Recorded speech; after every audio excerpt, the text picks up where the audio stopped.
Dani, ya estamos, la parte técnica está lista, de cuando quieran pueden arrancar, pueden saludar, pueden hablar, o me pueden dejar hablando solo toda la tarde, no No, ya pasa no nada. quiero hablar, ya no. Ah, bueno, listo, yo hablo Entonces solo va, aquí. muchachos, ¿cómo están? ¿Qué ¿Qué hubo, más, mijo? Juani? Hola, Dani. ¿Qué ¿Cómo va la más? causa, Dani? Bien, yo Buenas aquí hablando noches. internamente con el equipo del ministro, parece que hay una situación con un volcán, no sé qué vayan a estar en una reunión de emergencia y pues ya me confirmaron que a las 8 entra el ministro. Lo que pasa es que sí parece que solamente va a poder estar una hora, entonces ya no son las 2 horas que inicialmente nos pidieron, sino una. Pero bueno, eso sí un Bueno, poquito pues Pero complicada la entonces, coordinación, entonces, pero lo que podríamos hacer, porque yo creo que siempre es importante que puedan subir personas a preguntar, pues pedirle a él que sea bastante corto, hacemos media hora con él y después media hora para que las personas tengan la oportunidad de preguntarle o que... sí, me parece que esa podría ser la dinámica. Ya veo que ¿Cierto? llegó Diana, la voy a subir de una vez. Sí. Diana Castilla. Te acaba de mandar una invitación a subir, Diana.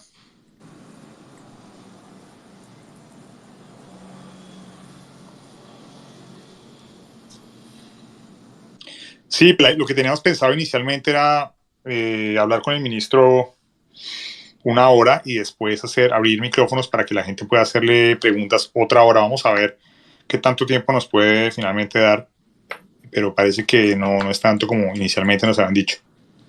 Perfecto. Bueno, entonces tendremos más tiempo para el despacho, sí, aparentemente.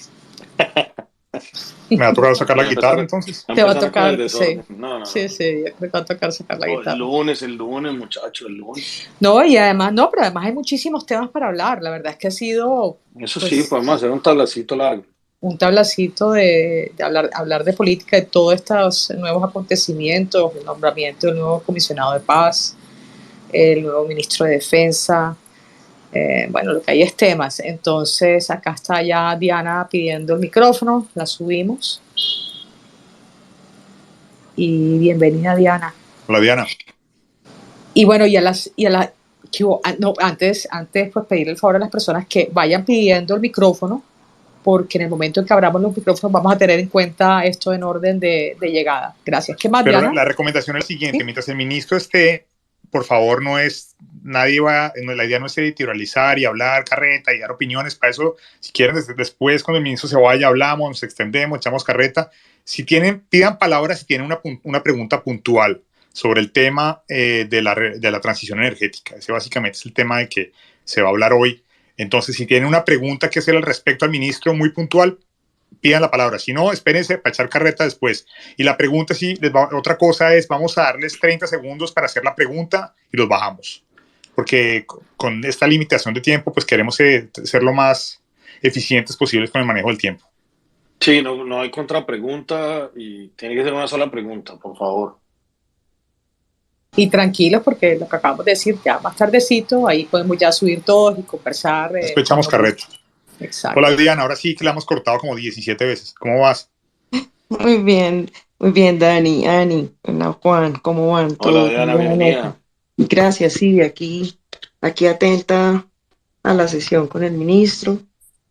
Espero que Gracias nos por vaya muy bien. acompañarnos, Sí, con porque mucho tú eres la gusto. que sabe del tema. Entonces, cuando entre el ministro, nosotros todos nos quedamos callados y esto es todo. Con mucho gusto, pero no, ustedes estímulo hacen una muy buena introducción. Y ahí pues yo aporto ahí con preguntas, no hay problema. ¿El objetivo cuál es? Básicamente, hacer como un cierre de cuenta de lo que se hizo durante esos 4 años en materia de transición energética, porque sabemos que el gobierno entrante probablemente va a llegar a decir otra cosa. Si no se hizo nada, ¿no? Ellos quieren que la gente sepa en qué se invirtió este tiempo en el Ministerio de Minas y Energía y qué se hizo en un tema tan importante y como tan vigente en estos tiempos, el de la transición energética, y tan polémico además, porque es polémico. Pero sí, básicamente esa es la idea, hacer como un cierre de cuentas de ese tema. Y bueno, y una cosa que podemos de pronto pedirle a la ayuda a todos nuestros amigos acá es si sienten que quieren compartir alguna de las palabras que dijo el ministro, por favor escriban su trino, pongan el hashtag el tablazo Minas, puede ser el tablazo Minas. Ahorita lo podemos subir aquí arribita para que lo tengan presente y después podemos conversar acerca de los trinos que pusieron y las preguntas que de pronto se quedaron en el tintero o comentarios que tengan en general. Entonces voy a hacer ese cambio de arriba. Dani? Dale, Dani.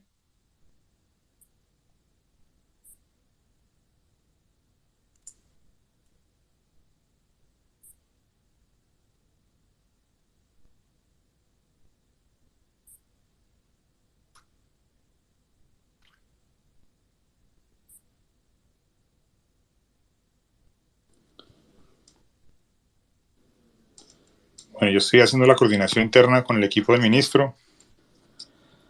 Si pueden, Diana, ¿qué nos cuentas tú del tema? ¿Cómo qué expectativas tienes de la conversación con el ministro? ¿Qué inquietudes tú tienes? Pues yo veo que es importante con él hablar sobre la ley de transición energética y de descarbonización que deja planteado este gobierno nacional, que me parece un tema importante. Entonces allí va a ser importante preguntarle sobre los objetivos que tiene esta ley de transición, ese COMPES formulado, qué significa eso para el país. Entonces una de las partes que me parece importante, porque deja establecido, digamos, una ley en donde pues hay que actuar independiente del gobierno, espero yo, se hace, digamos, de una u otra forma, eso le da una luz muy importante, un fondo, digamos, jurídico y de contexto nacional. Y de ahí para allá, digamos, sus avances en la consolidación de la energía no convencional, eólica y solar. El gobierno estuvo muy fuerte en estos dos esquemas, principalmente mitigación del nivel de embalses y demás. Entonces ahí él seguramente nos va a contar cómo recibió y cómo está entregando el tema. Entonces yo creo que ya hay un avance muy importante por el gobierno nacional. El tercer punto me parece a mí la ruta del hidrógeno, que es un objetivo que él ha venido planteando, se ha dejado, digamos, una ruta también importante. El hidrógeno, el país podría ser exportador de hidrógeno, Duque también lo mencionó. Yo creo que ese es otro punto que el ministro seguramente nos irá a mencionar.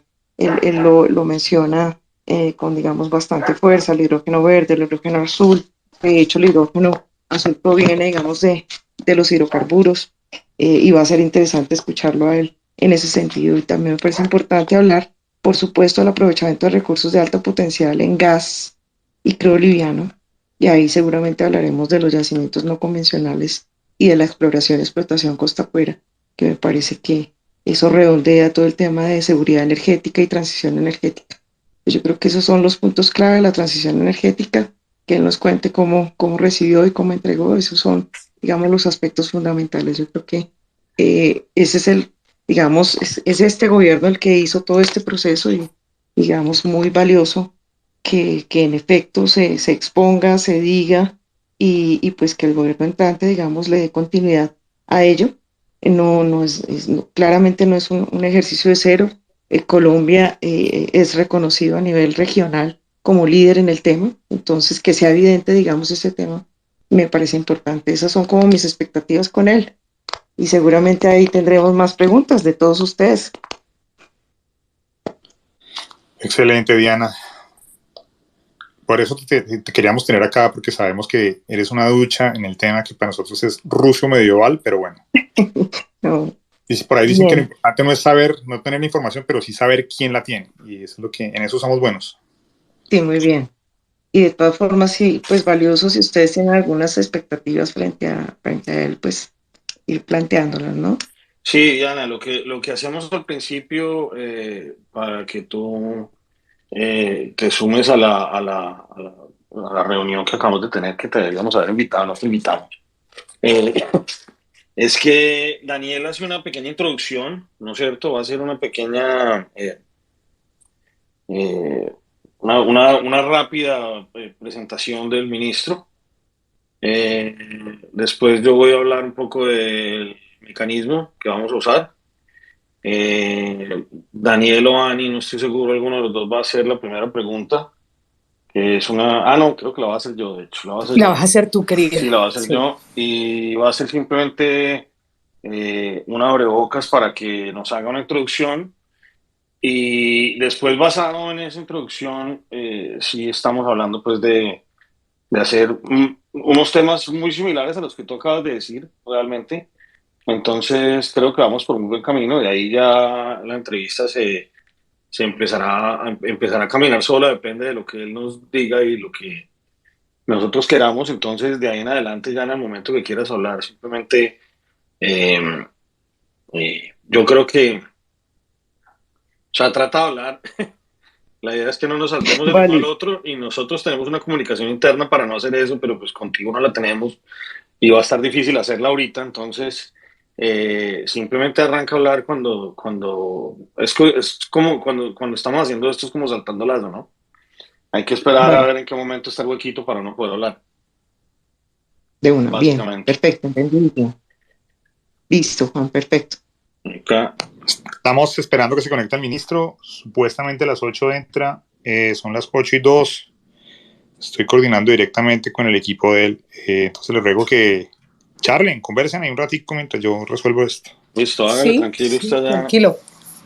Pues yo creo Nosotros, que este tema es fundamental porque definitivamente ha sido como fue un punto álgido en la campaña política y va a seguir siéndolo durante la presidencia de Gustavo Petro, porque ya sabemos que su política no extractivista va a afectar las finanzas del Estado.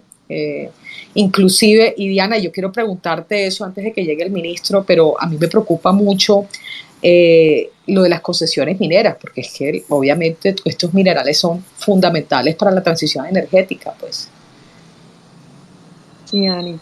Y de hecho hoy el ministro estuvo dando como una entrevista al respecto y habló de legalización de minería y habló de un avance bien importante en minería. Yo soy, digamos, principalmente experta en materia de hidrocarburos, pero la minería, digamos, siempre ha estado en el sector, como digamos, somos como primos en el tema y precisamente el ministro ha mencionado la importancia de esa minería y que en efecto en los países en donde hoy por hoy se ha visto necesario, digamos, inclusive volver a activar para efectos de seguridad energética, porque la seguridad energética es súper importante y pues seguirá siendo una base importante por mucho tiempo, sobre todo para un país en desarrollo.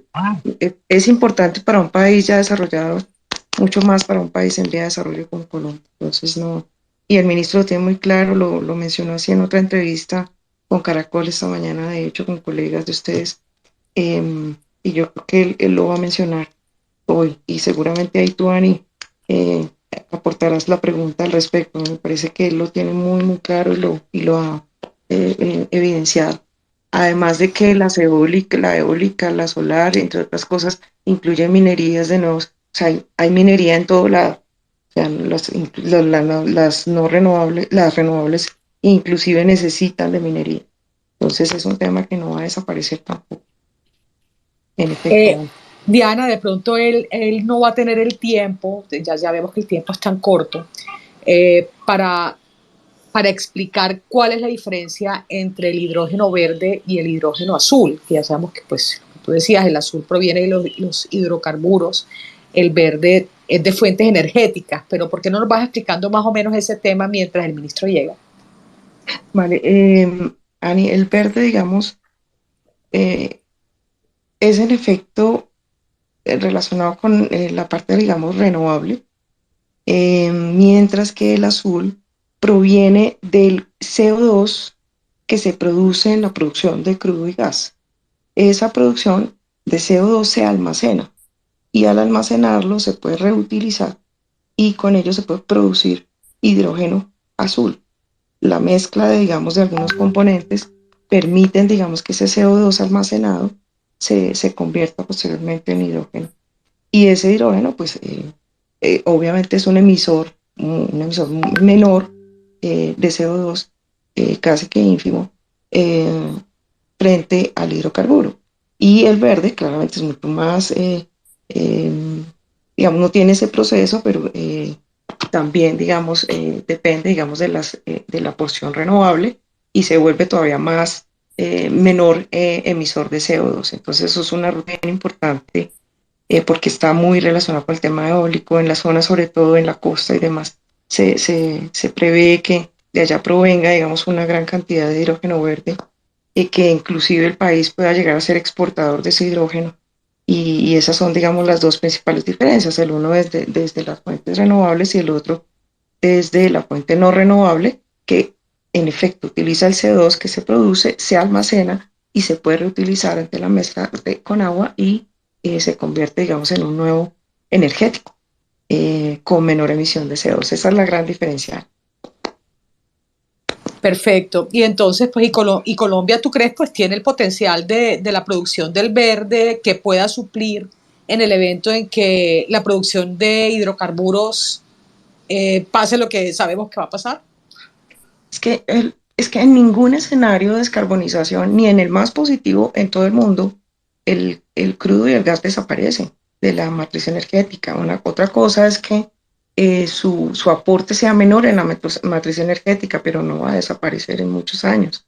Es porque no hay, digamos, un renovable que tenga la escala que tienen los hidrocarburos y que tenga, digamos, el costo competitivo que tienen los hidrocarburos. O sea, cualquier aspecto de sostenibilidad requiere no solamente la parte ambiental, no solamente la parte social, sino también la porción económica. Entonces, tú para poder tener, digamos, una diversificación clara de energéticos, no vas a desaparecer ni el crudo ni el gas. O sea, tú inclusive el carbón lo vas a necesitar por un gran tiempo.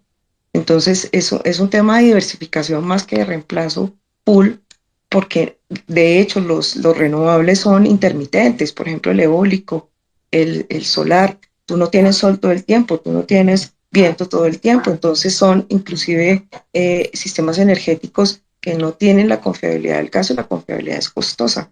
Entonces, nunca vas pues, no en el corto plazo, ni en el mediano plazo, ni siquiera en el largo plazo, vas a reemplazar los hidrocarburos. Entonces no hay escala para reemplazarlos, pero claramente sí para ampliar la canasta, diversificarla y hacer que el componente de todos esos participantes estén actuando de la mejor forma posible. Entonces ese es un beneficio que de hecho tiene Colombia al tener hídricos, que tiene combustible, tiene petróleo, tiene gas y tiene la posibilidad de eólica, tiene la posibilidad de solar con una proporción que no va a pasar seguramente más allá del 25% en el mejor escenario, pero pues claramente le aporta de manera positiva a la matriz. Y además en la medida que tú incorpores más gas, el gas es muy importante, pues tiene la escala y tiene, digamos, la manera de compensar mejor el CO2. Entonces, de tener menor emisión de CO2, tenemos una matriz mucho más, digamos, sana en Colombia. Colombia es uno de los países de menor emisión de CO2 en el mundo. Claramente tenemos unas posibilidades inmensas. La situación de otros países quizás es distinta, pero Colombia, digamos, tiene unas ventajas competitivas allí. Entonces, si la pregunta es reemplazo full del petróleo, no va a suceder en el corto plazo, en el mediano plazo, ni en el largo plazo. Eso no, eh, digamos, ni en el mejor escenario de descarbonización se ha visto en el mundo. No es un tema de Colombia, es un tema mundial.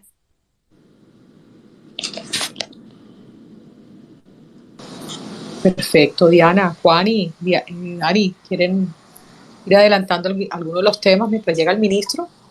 Que está en una No, reunión de emergencia, ¿no? yo quería comentar que estoy hablando con el director de comunicaciones del ministerio. Están en una reunión de último minuto, un incidente sísmico con la actividad sísmica del volcán Chiles. Es un volcán que queda en la frontera entre Colombia y Ecuador. Incluso me mandaron fotos de la reunión. Pero pues, el ministro se comprometió a que va a entrar al espacio. Nos pidieron 10 minutos, hace 5 minutos estamos esperando. Con seguridad me dicen va a entrar. Entonces les pedimos un poquito de paciencia y estas cosas pasan con los funcionarios públicos en ejercicio que pues se ocupan, tienen agendas copadas. Entonces a veces se complica un poquito, pero bueno, aquí seguimos y vamos a tener el ministro muy pronto, ojalá. Entonces, ¿qué ibas a decir, Ani? No, era para ver si tenía algo más que preguntarle a Diana. Bueno, y esa es una de las carteras que aún Gustavo Petro no ha asignado, ¿no?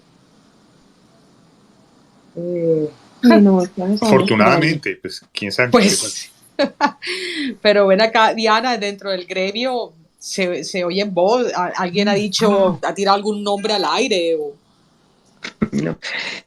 no, no me aventuro, digamos, a mencionar, pero eh, Pero puede ser Gustavo Bolívar.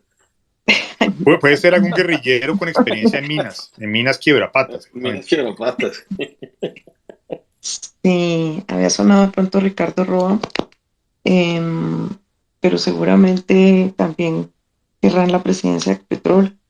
Es una persona que se ha visto, digamos, en el medio empresarial y su nombre ha sonado ahí. Hay varios nombres sonando, pero ese era uno de esos nombres, Ricardo Roa. ¿Y cuál es la trayectoria de Ricardo Roa? Él estuvo mientras que Petro estuvo en la alcaldía de Bogotá, él estuvo en la empresa Acueducto, o sea, digamos de las empresas distritales. Entonces viene como de ese esquema. Además, él fue el que le administró las finanzas a la campaña de Petro. Entonces, bien, digamos, tiene su relación Pero con entonces Petro. no tiene experiencia en el sector. Tiene principalmente experiencia, digamos, empresarial, diría uno, ¿no? Más no lo veo como tan político, sino un poco más empresarial, digamos, es alguien más del área corporativa.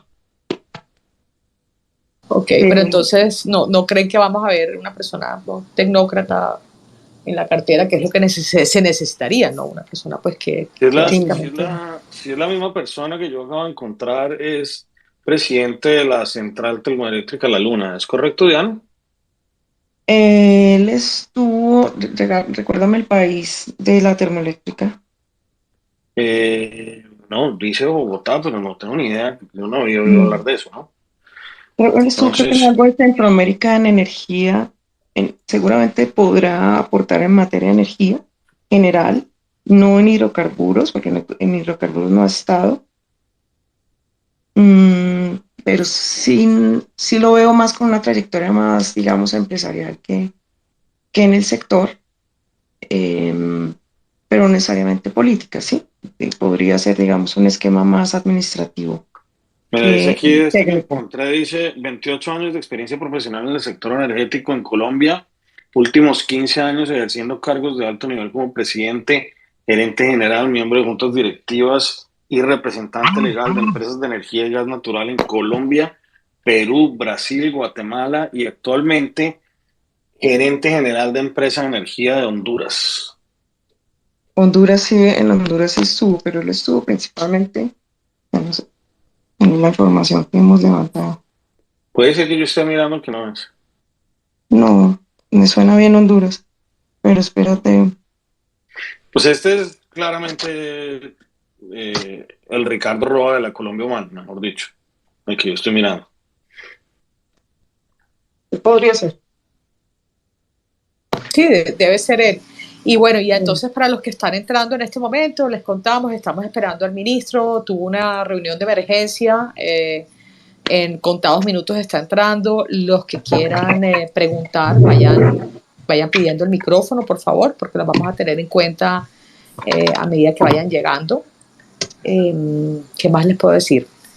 Bueno, que el tiempo va a estar más corto. Inicialmente teníamos estipulado estar acá 2 horas, pero el ministro solamente va a poder estar 1 hora, entonces vamos a charlar con él durante media hora y la media hora restante la vamos a destinar para ustedes. Ustedes saben que el tablazo lo hacemos todos y los aportes de ustedes son importantísimos. Eso sí, por favor, traten de mantener sus preguntas bastante cortas. Aquí llegó ya el ministro, entonces ya lo estoy subiendo. Listo.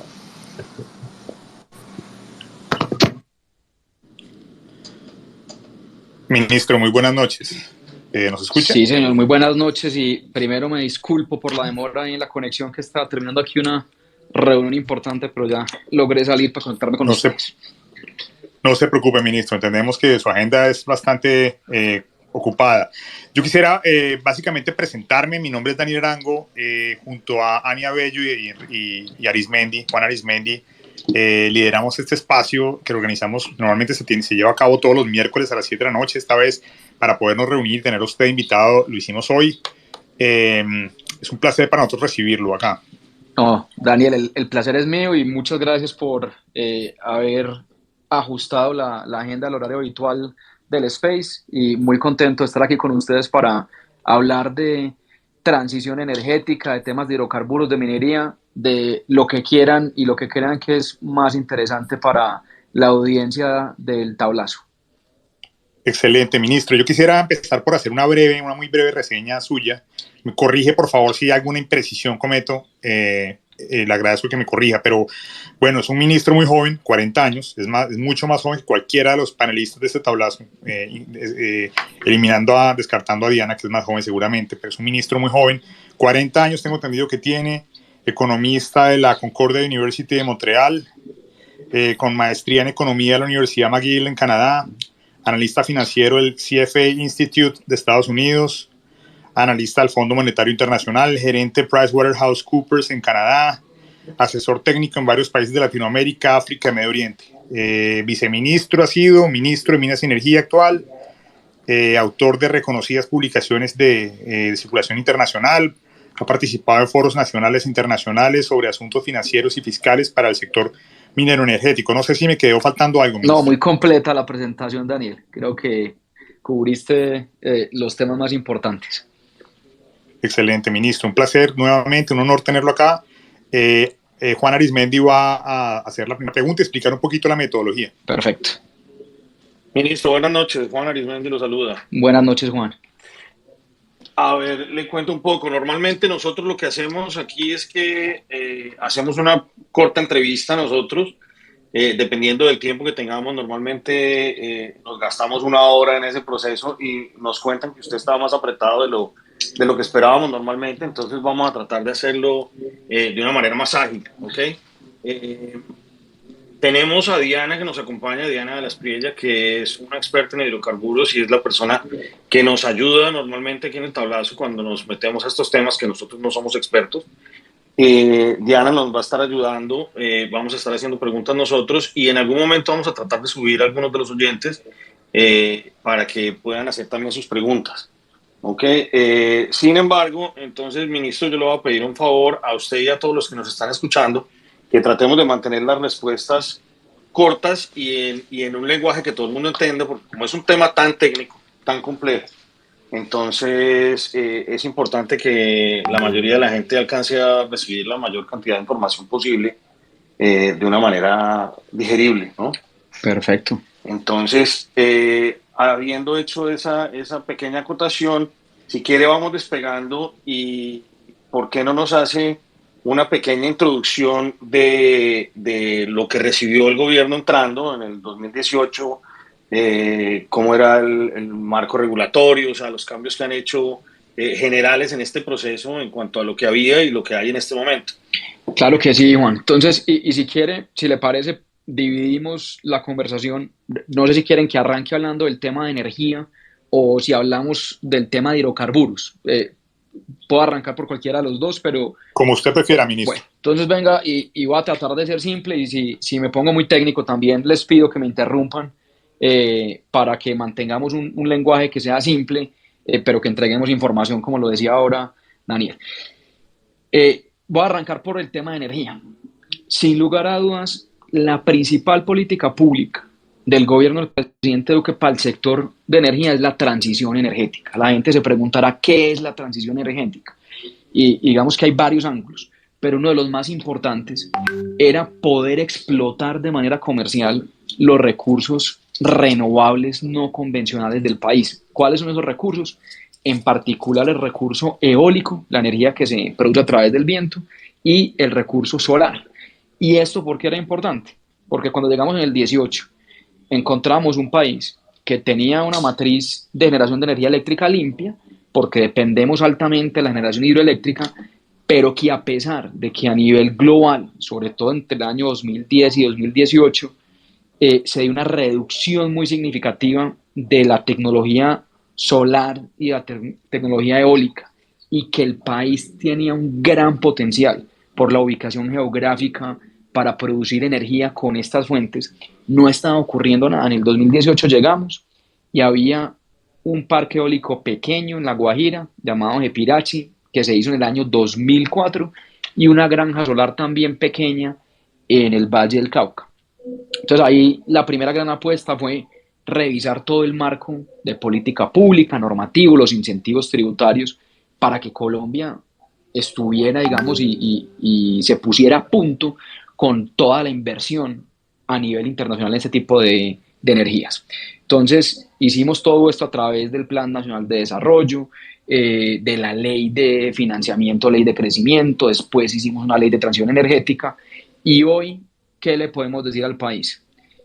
Que efectivamente el país tiene más de 25 granjas solares, después de haber tenido una hace 4 años, 3 proyectos eólicos comerciales a gran escala, 2 ya generando uno en proceso de terminar la construcción, más de 3.000 proyectos de autogeneración con energía solar a pequeña escala, más de 30.000 familias que recibieron energía eléctrica con paneles solares y con baterías. Y en materia de participación en la matriz, pasamos de tener el año 2018 el 0,2% de estas fuentes y vamos a cerrar el año 2022 con cerca de 12% de participación. En 3 subastas multiplicamos por más de 100 veces lo que existía en el país y eso además que hizo desde el punto de vista de generación de nuevas economías, de competitividad, logramos que llegaran al país nuevas empresas internacionales. Ejemplo, llegó EDF de Francia, que es la empresa de energía más importante de ese país. Llegó también Engie, que es una de las más grandes de Francia. Llegó GreenYellow. De España llegaron empresas como Greenergy, que tiene una cotización en bolsa billonaria en euros en España. Llegó SolarPack, llegó Linde. Bueno, han llegado cualquier cantidad de empresas europeas, americanas, y hoy el país es líder regional e internacional en transición energética. Esto no lo dice el ministro de Minas y Energía del gobierno de Colombia, esto lo dice el Foro Económico Mundial, esto lo dice el Consejo Mundial de Energía, esto lo dice la Agencia Internacional de Energía, la Agencia de Energías Renovables que está basada en Abu Dhabi. Entonces, creo que uno de los grandes logros y legados es que transformamos de manera significativa todo el panorama energético y lo pusimos a punto con lo que se está viendo a nivel internacional. Ministro, ministro, muchísimas gracias por acompañarnos. De verdad que para nosotros es importantísimo que usted esté acá, sobre todo con un tema que ha sido como tan álgido durante la campaña política y precisamente hacia ahí me quiero enfocar en este momento. Ministro, usted ha sido de las personas que más se ha destacado durante este gobierno, el trabajo que usted ha hecho ha sido fabuloso y yo quiero preguntarle ¿cuáles son sus preocupaciones en cuanto a la continuidad que va a tener la labor que usted ha hecho durante estos años para el próximo gobierno? Ani, yo creo que pues una de las grandes preocupaciones es mantener la confianza inversionista en el país. Y ahí voy a aprovechar la pregunta que me haces para hablar también un poco del tema de los hidrocarburos. Nosotros no la hemos jugado a fondo por la transición energética. Por eso, digamos, yo me sorprendo cuando hablan y dicen que es que va a arrancar la transición energética, que es una de las apuestas del nuevo gobierno. No, si algo ha hecho este gobierno ha sido jugársela a fondo por la transición energética. Y les hablé de temas eólicos, de temas solares, pero además dejamos proyectos de hidrógeno verde, pilotos ya en operación, los primeros proyectos de geotermia, los primeros proyectos de biomasa forestal, lanzamos la hoja de ruta de la energía eólica costa afuera, en fin, la primera subasta de baterías a gran escala en Latinoamérica. Entonces, en transición energética, digamos que hay un legado que es indiscutible, que es con hechos, con inversiones de más de 3.000 millones de dólares, que es imposible negar. Pero ahora vamos al tema de hidrocarburos y conectando con cuáles de las preocupaciones que quedan. En hidrocarburos teníamos una situación bastante crítica en el año 2018. ¿Por qué? Llegamos al gobierno y nos encontramos que el país lleva con cerca de 5 años sin firmar nuevos contratos de exploración y producción petrolera. ¿Y eso por qué era preocupante? 2 razones principales. Por un lado, la autosuficiencia energética, que se ha vuelto tan de moda con la invasión, con la guerra de Rusia a Ucrania. Somos un país autosuficiente en materia de crudo, en materia de gas, y si no se firmaban nuevos contratos, pues se ponía en riesgo esa autosuficiencia en el mediano y en largo plazo. Pero en segundo lugar, algo quizá más importante todavía, el sector de hidrocarburos, el sector extractivo en general, es absolutamente crítico para la estabilidad macroeconómica del país. ¿Por qué? Este sector en materia de exportaciones representa cerca del 56% de todas las exportaciones de Colombia. O sea, prescindir del sector de hidrocarburos de un día para otro generaría una crisis en la balanza de pagos y una crisis cambiaria. Cuando uno mira la cuenta de portafolio, este sector representa el 33% de la inversión extranjera directa en el país. Entonces, eliminar este sector pues generaría también un problema en la cuenta de capital. Si mira uno las cuentas fiscales, este sector representa cerca del 18% de los ingresos corrientes de la nación, sin incluir regalías. O sea, cuando miramos impuestos, derechos económicos y dividendos de Ecopetrol. O sea, que financia cerca del 18% del presupuesto general de la nación. Y cuando miramos las regalías, que no van al gobierno central, sino que se le distribuyen directamente a las alcaldías y gobernaciones, esas regalías que pagan las empresas petroleras y mineras representan aproximadamente 1 de cada 3 pesos de los presupuestos de inversión de estos entes territoriales. O sea que por donde uno lo mire, el sector extractivo y en particular el sector de hidrocarburos es absolutamente fundamental para la estabilidad macroeconómica y por supuesto, pues pensando también en el bolsillo de los colombianos, poder tener una de las gasolinas y más baratas del hemisferio occidental, tener gas que es mucho más barato porque es todo producido domésticamente, es una preocupación que si se cambian estas políticas, si se acaba con la exploración, si se le da la espalda a el desarrollo de los yacimientos costa afuera, si decidimos no basar las decisiones con respecto a los yacimientos no convencionales en la ciencia, en la investigación, que es lo que hemos querido hacer con los pilotos de fracking, pues hay una preocupación desde el punto de vista de seguridad energética, pero mucho mayor desde el punto de vista macroeconómico para el país. Ministro, muy buena noche, ministro. Mi nombre es Diana Lasprilla y estoy apoyando hoy aquí al tablazo en esta sesión. Mucho gusto, me alegra saludarlo y felicitarlo por su gestión. Ministro, la ruta del hidrógeno, ¿por qué es importante? ¿Cómo nos vemos a futuro con el hidrógeno? ¿Podríamos exportar hidrógeno a otros países y ser relevantes en este espectro? Diana, un gusto también saludarte. Muy buena pregunta y voy a tratar de hacer un poco de pedagogía, digamos, para los que no son expertos en el sector, porque a mucha gente uno le habla de hidrógeno y pues no saben qué es el hidrógeno, ni para qué sirve, ni por qué es importante. Arrancamos hablando en este space de transición energética. La transición energética va a ser un proceso que va a durar muchas décadas y consiste en gran parte en descarbonizar industrias que son intensivas en el uso de energía, sobre todo de energía a base de combustibles fósiles. Entonces, yo hablé mucho de la matriz de generación eléctrica, que digamos es el paso más fácil en cuanto a descarbonización y donde Colombia tiene un liderazgo ya, porque además arrancamos con una matriz muy limpia. Pero hay otras industrias, ya no de generación de energía eléctrica, sino, por ejemplo, la producción de acero, la producción de cemento, la producción de vidrio, el transporte marítimo, el transporte aéreo, que van a ser muy difíciles de descarbonizar.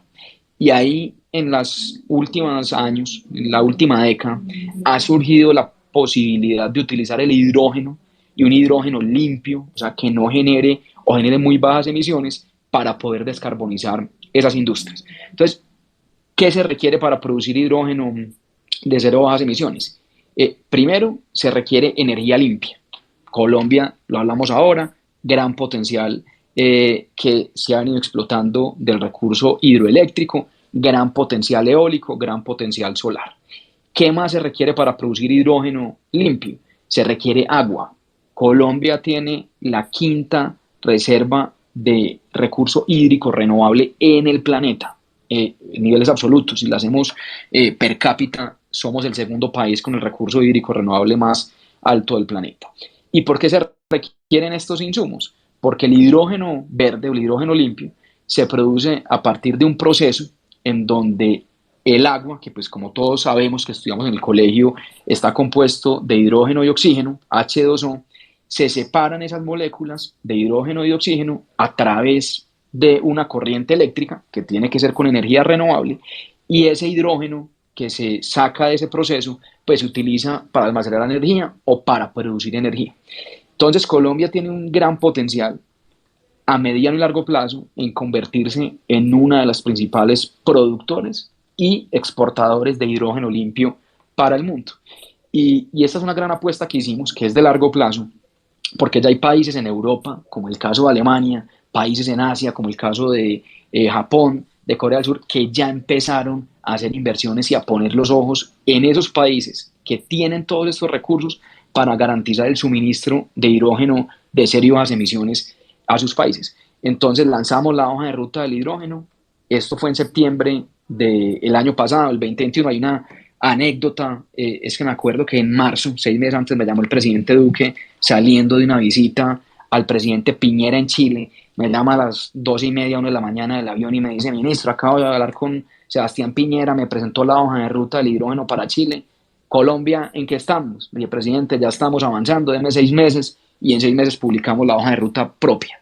Efectivamente, a los 6 meses de septiembre estábamos con el presidente en Barranquilla lanzando la hoja de ruta, poniéndonos unas metas verificables y medibles al año 2030, al año 2050, y 6 meses después, que ahí nos le pasamos a Chile, estábamos ya poniendo en operación los 2 primeros pilotos de hidrógeno verde en el país, uno en la refinería de Cartagena, de Ecopetrol, y otro en Promigas. Entonces aquí hay una gran apuesta, una gran oportunidad. Hay muchos recursos para invertir en hidrógeno, para tener energía renovable que sea dedicación exclusiva al hidrógeno. Nosotros pusimos una meta de que el país a 2030 tiene que tener cerca de 2 a 3 gigavatios de dedicación exclusiva para producir hidrógeno verde. Eso va a requerir inversiones de cerca de 6-7 billones de dólares, pero ya vemos que las empresas están alineadas con esta estrategia. Algo muy diciente: Ecopetrol lanzó su propia hoja de ruta de hidrógeno de cero y bajas emisiones hace 3 semanas y ya ha dispuesto de un presupuesto anual de 140 millones de dólares para producir hidrógeno de aquí al 2040 y llegar a una producción de cerca de 1 millón de toneladas. Entonces el hidrógeno va a estar presente en el futuro de todo el tema de transición energética a nivel global, y Colombia tiene una gran oportunidad para jugársela y ser uno de los protagonistas en esa nueva economía. Ministro, quiero hacer una pregunta. Diana, no sé si querías complementar tu pregunta antes. Dale, adelante, Dani, no te preocupes, dale. Ministro, quería hacer una pregunta con un tema bastante polémico, que es el fracking. Petro ya ha dicho varias veces, repetidas oportunidades, que él se opone a los proyectos piloto del fracking. ¿Usted cómo cree que eso puede afectar no solamente la transición energética, sino cómo compromete cómo se va a comportar, cree usted, la extracción, y cómo puede eso afectar, esa decisión, afectar los precios de los productos de los derivados de los hidrocarburos?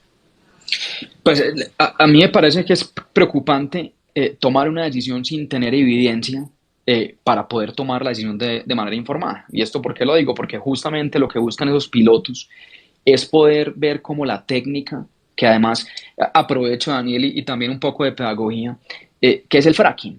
El fracking es simplemente la combinación de 2 tecnologías que se han usado en el sector de hidrocarburos por décadas.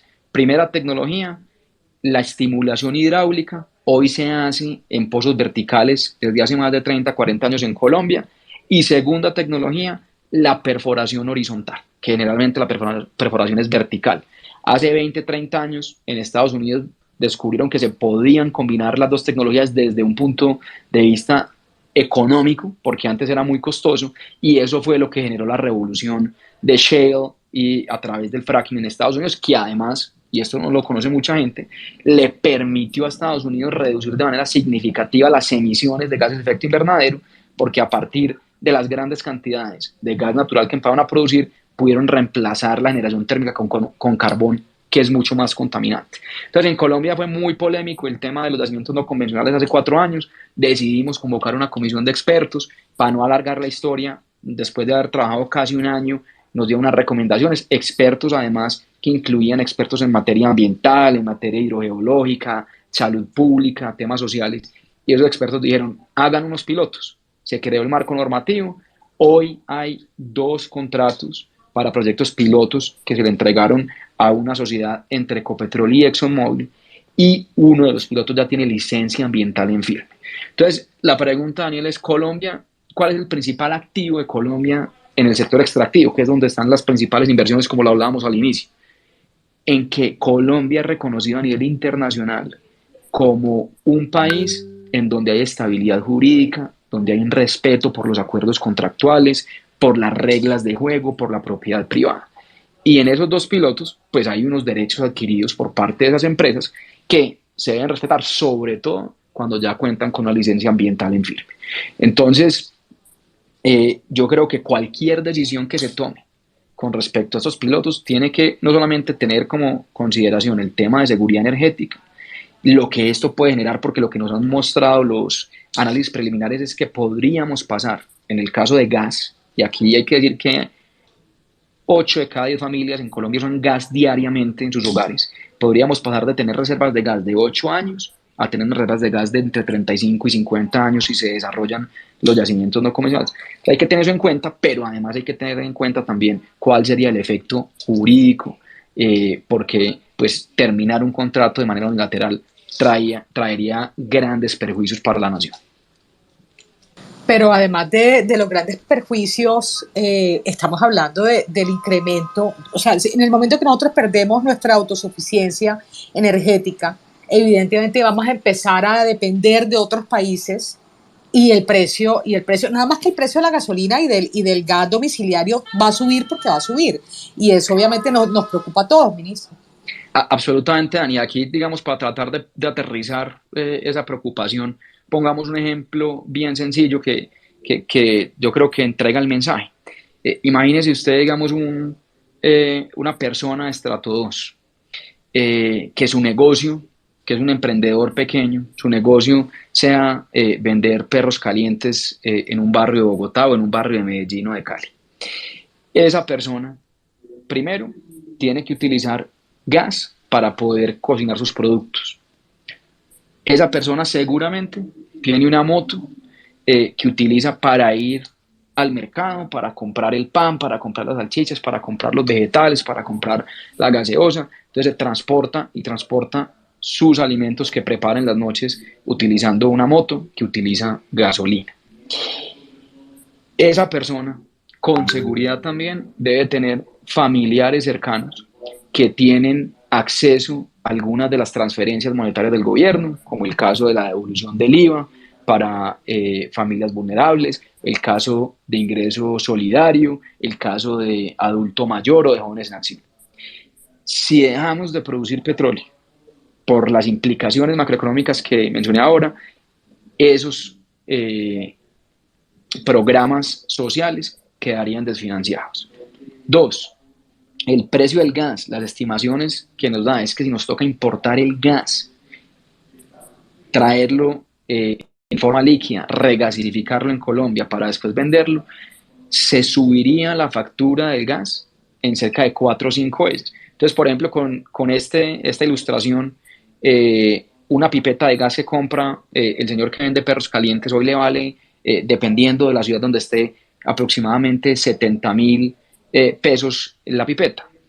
Pues con esto pasaría a que le cueste entre 280 y 300.000 pesos la pipeta. O sea, ahí se le incrementó de manera significativa uno de los insumos principales. Pero además se le encarecerían todo el resto de insumos porque el precio del combustible con el cual se transportan, además con el cual él usa su moto para ir a comprarlos, también tendrían un incremento muy considerable. Entonces pasaríamos de un momento a otro a tener un incremento significativo en estos energéticos que además tendrían un efecto cascada y terminarían afectando de manera muy importante el bolsillo de todos los colombianos.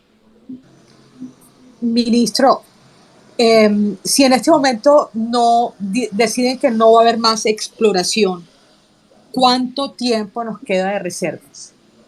Bueno, entonces esa era parte de la preocupación cuando llegamos en agosto del 18. Teníamos en ese momento 5.2 años de reserva de crudo. Con lo que se ha venido haciendo en estos 4 años, acabamos de entregar el último informe de recursos y reservas y hoy le podemos decir al país que entregamos unas reservas de crudo en 7.6 años, las más altas desde el año 2009, y además entregamos unas reservas de gas donde se reversó una tendencia decreciente que venía ocurriendo desde el año 2017 y cerramos en 8 años de gas. Siguen siendo unas reservas apretadas, por eso ese gran esfuerzo que hicimos en haber firmado nuevos contratos petroleros Y como lo decía ahora, pasamos de 5 años de no tener contratos nuevos firmados en el país a en estos 4 años haber firmado 70 nuevos contratos petroleros, 70 nuevos contratos con inversiones solamente en la etapa de exploración por más de 4.000 millones de dólares. O sea que esto va a generar una dinámica en exploración muy importante. Y pues lo que esperamos es que esto sea reflejado con nuevos descubrimientos, tanto en gas como en crudo, y por eso también la gran apuesta, Ani, que hicimos con el tema costa afuera, los recursos costa afuera, y con el tema de yacimientos no convencionales. En costa afuera, un dato muy importante. Yo estuve hace aproximadamente 8 días, 10 días, visitando Gorgon 2, que es uno de los pozos que está haciendo exploración Shell y Ecopetrol. Aguas profundas, más de 2.400 metros de pared de agua y después otros 2.000 metros de profundidad en la exploración. Pero lo más significativo es que el país hace 26 años no tenía 2 taladros en aguas profundas operando al tiempo. Y teníamos en ese momento Gorgon 2 que estuve visitando, pero también estaba Ochoa que lo está desarrollando Ecopetrol y Petrobras en el Mar Caribe.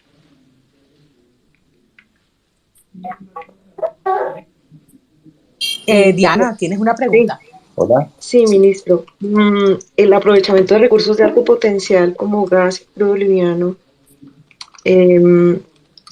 básicamente le dan, digamos, esa sostenibilidad y seguridad energética al país. Hay gente que piensa que el gas o que el crudo va a desaparecer en el corto o mediano plazo en el mundo. ¿Cuál es su opinión al respecto, ministro? A ver, no, como lo decía ahora, Diana, la transición, y por eso hay que hacer énfasis en la palabra transición, pues se va a tomar varias décadas. Hay industrias en donde todavía no se tiene claro cómo hace el proceso de descarbonización. Yo mencionaba algunas ahora, por ejemplo, la industria de aviación.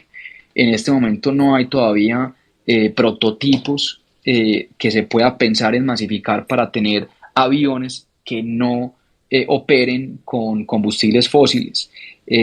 Entonces, esto va a ser un periodo largo. Además, el gas se ha denominado como el energético de la transición, porque el gas para diferentes usos industriales, generación térmica, movilidad, es mucho más beneficioso, por ejemplo, que el carbón o que combustibles fósiles líquidos, y el gas va a ser fundamental. Entonces, por eso aquí hay que hablar siempre de una transición energética, no de una radicalización, ser conscientes que se van a seguir requiriendo los combustibles fósiles en el mediano plazo, pero que además un país como Colombia, en donde exportamos la mitad de la producción de crudo, en carbón es cerca del 92% lo que exportamos de la producción, pues podemos seguir explotando esta industria, cumpliendo además con los compromisos ambientales a nivel internacional. Y no vería uno prudente darle la espalda a esta industria cuando nosotros ni siquiera somos responsables por las emisiones de gases de efecto invernadero de nuestra propia producción, porque la exportamos y se quema en otros países. Entonces, esa sería mi respuesta a ese punto, Diana. Gracias, ministro. Gracias, ministro. Ya abrimos micrófono. Acabamos de subir a varias personas. Juan, ¿quién sigue? ¿Quién inicia? Tengo en el siguiente orden el Pelirrolo, Ava, Miguel y Diego. Entonces, Pelirrolo, bienvenido. Buenas noches a todos, ministro, buenas noches. Voy a ser bien sucinto. Bien dicen por ahí que nadie promete tanto como aquel que no piensa cumplir nada. Entonces la pregunta, bueno, tengo un par de preguntas. ¿Qué tan factible es que el gobierno de Gustavo Petro cumpla lo que prometió en campaña con respecto a los destinos de toda esta gran industria de los hidrocarburos? Y en caso de que sea factible, ¿cuáles van a ser los primeros y más visibles efectos en la economía colombiana? Es decir, como lo que va a ser visible para el colombiano de a pie. Esa es una pregunta que tengo ahí que creo que es la que demanda la respuesta más larga. Otras preguntitas chiquiticas, si ya tiene algún indicio de su reemplazo. Y por último, una pregunta sobre un artículo que leí sobre la energía solar, teniendo en cuenta que la creación de estos paneles tienen pues como efectos ambientales, por lo que se utilizan muchos minerales y todo esto. Entonces la pregunta para alguien que desconoce completo el tema es, ¿no nos sale lo comido por lo servido en materia de energía solar y más bien, no sé, dedicar los esfuerzos a buscar otro tipo de energías que sean limpias, como la eólica o la que estaba mencionando del hidrógeno? Muchas gracias. Bueno, entonces voy a arrancar por las cortas, como dice usted, de atrás para adelante. Y la más fácil, con respecto al reemplazo, ni idea, hermetismo total, no tengo noticias ni información de quién sería, digamos, el próximo ministro o ministra de Minas y Energía. En el tema de los paneles solares, pues hay una realidad y es que ninguna actividad humana no tiene impactos ambientales. Todas las actividades tienen algún tipo de impacto ambiental. Entonces, si nos vamos al tema de generación de energía eléctrica, claro que se utilizan minerales en la producción de paneles solares, igual como se utilizan minerales y minería en la fabricación de turbinas eólicas, de equipos para generación hidroeléctrica, digamos que son las fuentes renovables. Pero digamos que esa huella ambiental ocurre solamente en la fabricación de esos equipos. Ya cuando los equipos, bien sean de hidroeléctricas o turbinas eólicas o paneles solares, están en operación, la energía que producen no tiene gases efectos invernaderos asociados. Eso hace que esas tecnologías sean mucho más limpias que las tradicionales. Entonces, para mí eso no es una gran preocupación, pues lo que hay que garantizar es que esta producción pues cada vez sea más limpia, pero digamos que sigue siendo la energía solar una fuente, una tecnología de muy bajas emisiones. Y con respecto a la primera pregunta, pues digamos que independientemente de si cumplen o no cumplen, pues yo creo que acabar con la industria de hidrocarburos, no permitir más exploración, no desarrollar los yacimientos costa afuera petroleros, acabar con la posibilidad de los yacimientos no convencionales. Si uno se ciña a lo que está escrito en el plan de gobierno, no tener nuevas centrales hidroeléctricas de gran escala, empezar también a cerrar las termoeléctricas, pues generaría un impacto muy significativo en materia económica y en poner en riesgo la autosuficiencia energética del país.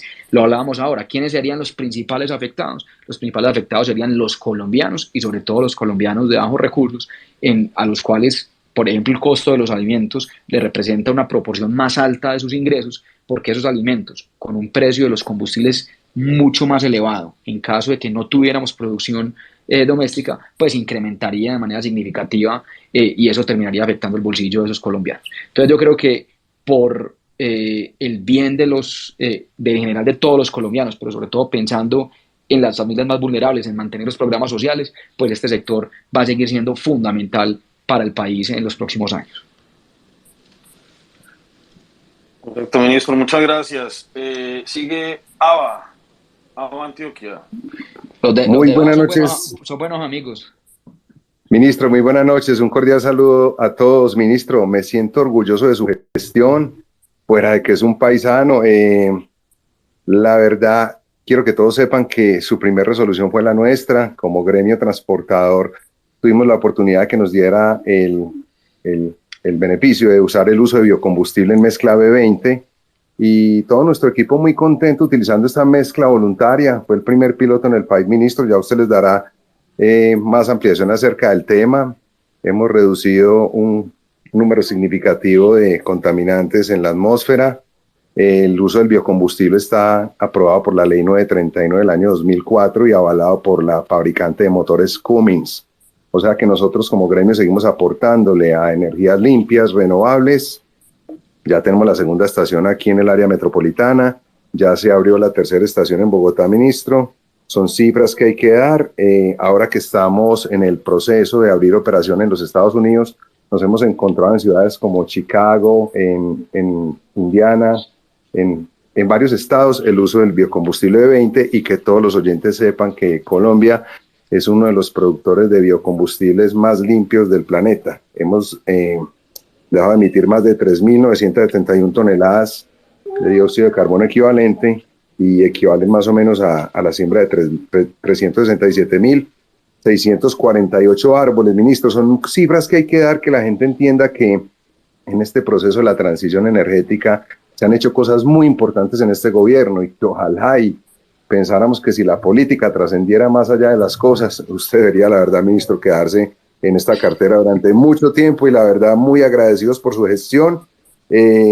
Ojalá en ese tema político también se hubiera podido hacer mucho más con los gobiernos locales, pero aquí seguimos firmes, ministro, y muy agradecido con todo el proceso que usted ha venido haciendo en este gobierno. De verdad que me siento muy orgulloso y les comparto a todos que para todos ha sido un logro y que esto ayuda mucho realmente a descontaminar el planeta. No, muchas gracias. Y ahí para dar contexto, pues la Asociación de Volqueteros de Antioquia le apostó a tener una mezcla de biocombustibles más alta de lo que estaba en la regulación. Por eso expedimos esa resolución para permitir esas mezclas voluntarias más altas. Y hay un tema que es muy importante, es la gran preocupación en las ciudades colombianas, sobre todo en Bogotá, en Medellín, Cali, más allá que las emisiones de CO2, es la calidad del aire. Y la calidad del aire se puede mejorar con biocombustibles, con gas natural, y por eso tan importante permitirle al sector privado que participe con iniciativas voluntarias que contribuyan a la mejora de la calidad del aire. Y por eso también celebro que una agremiación tan importante como son los volqueteros en Antioquia se la hayan jugado por los biocombustibles y por tener esas mezclas voluntarias superiores más altas que contribuyen obviamente a tener una mejor calidad del aire en el Valle de Aburrá en particular. Excelente, ministro. Muchas gracias, Aba. Que no sé cuál es el nombre de él, pero me toca decirle Aba. Miguel, adelante. Miguel Pineda. Buenas noches a todos, buenas noches, ministro. Primero que todo, felicitarlo, una excelente gestión. Te he seguido por Twitter, vi la conferencia en Glasgow, he visto el marco normativo, cómo ha dado resultado, cómo las empresas privadas están invirtiendo y viniendo a ayudarnos en esta transición que nos va a beneficiar a todos. Mi pregunta va en cuanto a qué se ha hecho en estos últimos 4 años para incentivar una energía que en este momento es la base de nuestra matriz y nos tiene en una situación muy positiva en el contexto de crisis energética que hay en todo el mundo, y es la energía hidroeléctrica. ¿Qué se ha hecho en cuanto a PCH y también hidroeléctrica de embalse? Bueno, Miguel, muy importante ese tema, y ese es uno de los grandes activos que tiene el país, es los recursos hídricos, las cuencas, tanto embalse, como lo decías, como PCHs. PCHs, para los que están aquí conectados, son pequeñas centrales hidroeléctricas que funcionan a filo de agua, o sea que no requieren embalse. Algo muy importante, mantuvimos y mejoramos los incentivos tributarios para las pequeñas centrales hidroeléctricas que son consideradas como energía renovable no convencional. Parte de eso se hizo en el plan de desarrollo, después se mejoró en la ley 2099, que es la ley de transición energética, y hemos dado, digamos, un debate largo porque había preocupación en algunos inversionistas en estas PCHs de que se quitaran incentivos que tienen este tipo de proyectos, como es el caso, por ejemplo, de mantener el CERE. Este es un tema pues técnico del sector, pero que le da una ventaja. Decidimos dar el debate, entender que hay inversiones que se han venido haciendo con ese marco normativo, entonces no lo cambiamos, y es una discusión que continúa y que nos comprometimos, sobre todo entendiendo la importancia y el interés que hay de inversionistas. Entonces ahí hemos seguido trabajando. En el tema de las grandes centrales hidroeléctricas, pues nos hemos concentrado sobre todo en darle mucho apoyo al proyecto hidroeléctrico de Ituango, que tuvo una contingencia muy complicada en el año 2018, en abril. Nos tocó a nosotros recibir el proyecto en mitad de la contingencia, pero le hemos dado todo el apoyo al proyecto porque va a ser fundamental para la seguridad energética del país, para además el tema de competitividad por el tamaño del proyecto. Entonces ahí hemos enfocado el apoyo a las centrales hidroeléctricas en ese sentido. Y sí ve uno, digamos, con alguna preocupación que a raíz sobre todo del tema de Ituango y de todo lo que esto ha generado, pues hay menos apetito por el desarrollo de grandes proyectos de centrales hidroeléctricas en el país, a pesar de pues tener las condiciones para seguir expandiendo este tipo de generación. Gracias, ministro. Sigue Diego. Buenas noches, gracias Ani, Daniel, Juan, por este espacio. Gracias por el apoyo, Diana. Señor ministro, buenas noches. Buenas noches, Diego. Mi pregunta tiene que ver con la parte del reciclaje, de los componentes, especialmente de todas las paneles fotovoltaicos y también de la infraestructura eólica. Entonces, desde este punto hacia el futuro, ¿cuál es el plan para ese reciclaje en cuestión de la economía circular y también para el impacto ambiental? Diego, muy buena pregunta y yo ahí la respuesta es que creo que hay una gran oportunidad para nuevos negocios en materia de economía circular. ¿Por qué lo digo? Y sobre todo en Colombia. En Colombia estas energías son muy recientes. Los paneles solares tienen una vida útil de 20 años, 15, 20, 25 años. Las turbinas eólicas también de 25 a 30 años. O sea que estamos a tiempo de prepararnos para tener planes para poder reciclar este tipo de equipos y, por ejemplo, aprovechar los materiales con los que fueron fabricados. Ahora, en una pregunta anterior hablábamos de todos los componentes que tienen en materia de minerales, sobre todo minerales críticos, los paneles solares, y que son minerales además que hoy tienen una concentración en la producción casi toda en China, y ahí con las políticas públicas que hay de economía circular, que varias de ellas están en cabeza del Ministerio de Vivienda, pues tenemos una oportunidad para desarrollar negocios de reciclaje, reutilización, de reconversión de todas esas turbinas. Es digamos, un problema que se va a tener en 15 o 20 años, pero que tenemos todo dado para, uno, tener condiciones desde el punto de vista de política, incentivos para reciclar, y dos, yo creo que desde el punto de vista comercial para ofrecer también este tipo de soluciones a las empresas de energía, algo que se hace ya en otros países y que queda ahí también por implementar en Colombia.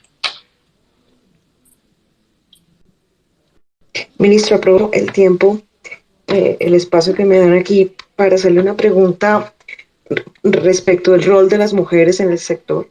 La construcción de todos los paneles solares trajo consigo mano de obra femenina, pero también usted sucedió a María Fernanda Suárez en el rol de ministerio, y quería pues preguntarle a usted cómo ve el avance, la evolución que ha tenido la mujer en el sector.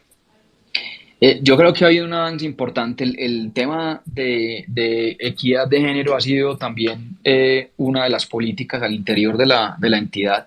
Este proceso lo arrancamos, como bien dices, con la ministra María Fernanda, en donde le dimos continuidad a las políticas públicas que diseñamos. Yo fui su viceministro durante 2 años y tenemos un comité de género creado por resolución dentro del ministerio, buscando que estos sectores que generalmente están asociados con la figura masculina, sobre todo el sector minero y petrolero, pues también le brinden oportunidades a las mujeres que quieren trabajar en el sector. Y yo creo que ahí hemos liderado con ejemplo. Si miras, por ejemplo, el equipo directivo del ministerio, pues tenemos una mayor proporción de mujeres en cargos directivos que de hombres. Está obviamente, pues estoy yo de ministro, hay una viceministra de Minas mujer y un viceministro de Energía hombre. Cuando bajamos al nivel de direcciones, tenemos 2 mujeres en las direcciones de minería, y en el caso de energía hay una dirección por un hombre y la dirección de hidrocarburos también ocupada por una mujer, además la secretaria general es mujer. Entonces vemos que hay grandes oportunidades. Cuando uno mira esto a nivel empresarial, tenemos empresas tan importantes como por ejemplo Geopark, que la lidera una mujer aquí en Colombia. Vemos que hay roles directivos, por ejemplo en Ecopetrol, muy importantes ocupados por mujeres, como es la vicepresidencia de gas y de nuevos negocios, que es la responsable del hidrógeno, ocupada por una mujer. Entonces creo que cada vez hay más oportunidades en diferentes niveles, y este sector pues va a seguir siendo un motor de generación de empleo, de generación de actividad económica, y por supuesto pues queremos ver tanto a hombres como mujeres participando activamente de él. Gracias, ministro, por esa evolución. Y lo menciono porque se vio bastante avance en ello. Y felicitaciones por ello. Muchas gracias. Bueno, sigue Daniel Casas. Listo, gracias por el espacio. Ministro, pues yo por supuesto me uno a las voces que resaltan la buena labor que han realizado en estos 4 años, los 2 bajos sumando. Creo que en general usted ha hecho una magnífica gestión, solo siempre le he criticado un poco, algo un poco que su equipo de fútbol, pero bueno, eso es algo aparte. Pero ahí así como en el gobierno hablamos con hechos, en fútbol nosotros hablamos con copas. Ay, pero ¿cuál es el equipo? Primero cuéntenos porque no sabemos. Yo creo que mejor que no lo mencionemos porque no, ¿por qué? Para moción de censura. Si está hablando de copas, tiene que ser hincha de Nacional como la gente que sabe. Obviamente, el rey de copas, bien, actual campeón del fútbol colombiano. Ah, no, ya quedó hermanito de Juan Arismendi. Bueno, sí, la verdad es que el ministro es bastante futbolero. Él hablaba del segundo tiempo que le tocó a él en esos 4 años. Yo en mi intervención quisiera poner de manifiesto 2 escenarios, ministro. El primero se relaciona con las subastas de energías renovables. Yo he hablado o he escuchado a colegas peruanos y ellos dicen, miren, nosotros hemos realizado una serie de subastas y en un momento nos dimos cuenta de que debíamos parar porque los precios resultantes por ahí no estaban resultan tan competitivos. Nosotros hemos adjudicado 2 subastas, una primera que yo creo que en términos generales fue buena y otra en que el precio, cuando uno le incluye por allá el CERE, de pronto no es tan competitivo. Perdón, el tecnicismo. Hay algunos aspectos que se critican de las subastas, como los tiempos que se les da para el desarrollo de los proyectos. Algunos proyectos han tenido algunas demoras, eso por supuesto tiene un impacto en el mercado. Y quisiera que me diera como su opinión y qué es mejorable de eso, porque por supuesto es algo que debería continuar, que de pronto hay que cambiar, pero digamos es una línea bastante buena para el mercado. Claro. Dale, Daniel, dale a la segunda y respondo. Se relaciona con un libro que yo sé que usted ya leyó, que es el último de Bill Gates, el penúltimo creo, el de How to Avoid a Climate Disaster, y este señor Gates tiene un punto que me parece totalmente válido, y él dice, miren, los países tienen metas ambientales para el 2030 y 2050, o 2060 también para los países más pobres, y pues hay unas metas del mediano plazo, pero hay una meta principal que es ser carbono neutro por allá en el 2050, y Colombia pues tiene esa línea claramente, y él dice, miren, si un país como Estados Unidos, pone de ese ejemplo, si Estados Unidos quiere ser carbono neutro en 2050, no tiene tanto sentido construir una nueva central a gas natural para reemplazar el carbón con el objetivo de cumplir los compromisos del 2030. ¿Usted cree, ministro, que en el planeamiento energético para cumplir los compromisos de 2030 se están exponiendo de alguna manera el cumplimiento de las metas en 2050? Es eso, perdón el tecnicismo y muchas gracias y felicitaciones de nuevo. No, Daniel, muchas gracias por la pregunta. En el tema de las subastas, hicimos 2 subastas, efectivamente. La del 21 tuvo unas particularidades importantes. La subasta del 19 aquí, para los que no conocen mucho el sector, una de las grandes críticas que hacían cuando quisimos promover las energías renovables no convencionales, la solar y la eólica, es que esas tecnologías, esas energías no eran competitivas con las tradicionales, con la hidroeléctrica, con la térmica. Y en la subasta del 19 se demostró que efectivamente eran muy competitivas. La subasta cerró con un precio que fue cerca de un 35 a 40% por debajo de lo que se estaba transando en ese momento en la bolsa de energía. Después llegó el 21 y en el 21 tomamos una decisión que era arriesgada, Daniel, pero fue consciente. Y fue de poner un plazo muy corto para los proyectos que iban a presentar, porque quisimos que la subasta hiciera parte del paquete de reactivación económica del país. Queríamos ver proyectos que pudieran entrar rápidamente en la etapa de construcción y que le aportaran a esa reactivación que era tan importante después de la recesión que tuvimos a causa de la pandemia. Y eso además, pues se juntó con que se estaba en ese momento incubando una crisis de logística a nivel mundial, en donde los fletes subieron de manera significativa el precio de algunos de los equipos, pero asumimos el riesgo y nos la jugamos. Obviamente el precio de la subasta del 21 fue superior al del 19, pero así todo, con ese incremento tuvimos un precio que fue cerca de un 15-18% por debajo de lo que se estaba transando de energía. Me pregunta Daniel que qué mejoraría uno en las subastas. Una respuesta fácil. Tanto en la del 19 como en la del 21 pusimos un mecanismo voluntario y un mecanismo complementario.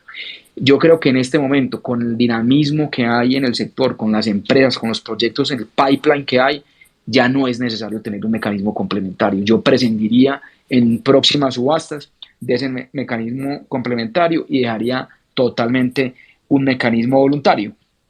Adicionalmente, pues podría uno revisar el tema de los bloques horarios. Yo creo que eso funcionó bastante bien. La subasta de 2 puntas, donde le permitimos tanto a generadores de energía como a compradores hacer ofertas, que además, eso hay que decirlo, fue la primera en el mundo de este estilo que se conoce como subasta de 2 puntas. También funcionó bastante bien. Seguramente habrá más cosas por mejorar, pero pues yo creo que parte era hacer las primeras subastas y abrir el camino y que fueran exitosas. Con respecto a la segunda pregunta, pues la planeación yo creo que tiene que ser obviamente consciente de los compromisos internacionales de largo plazo. En Colombia, ¿qué hemos hecho? Y esto es importante decirlo, el sector ha sido pionero en materia de gestión de cambio climático. Expedimos el Plan Integral de Gestión de Cambio Climático en el año 2018 para el año 2030 y después en Glasgow, en COP26, lo actualizamos al año 2050 y tenemos diferentes tipos de escenarios. Y por eso ahí decía, esos escenarios contemplan seguir, por ejemplo, produciendo carbón, seguir produciendo petróleo, siempre y cuando lo exportemos y tengamos actividades de mitigación para lo que se consume internamente. Entonces yo creo que obviamente la planeación y el largo plazo es muy importante y tener en cuenta cuáles son las metas, los compromisos que ha adquirido cada país, en el caso nuestro, que es una reducción del 51% de emisiones de gases de efecto invernadero al año 2030 y llegar a la carbono neutralidad al año 2050. Ministro, nos acaban de informar por el interno que a usted ya le toca irse, pero quería preguntarle si tiene tiempo de una última pregunta. Claro, dame una última preguntita, que voy aquí para un puesto de mando unificado y por eso me están esperando ahí en la unidad. Muchísimas gracias. Va a ser súper rápido, entonces vamos a darle la palabra al republicano. Repu, bienvenido. Una preguntita súper rápida porque el ministro se tiene que ir.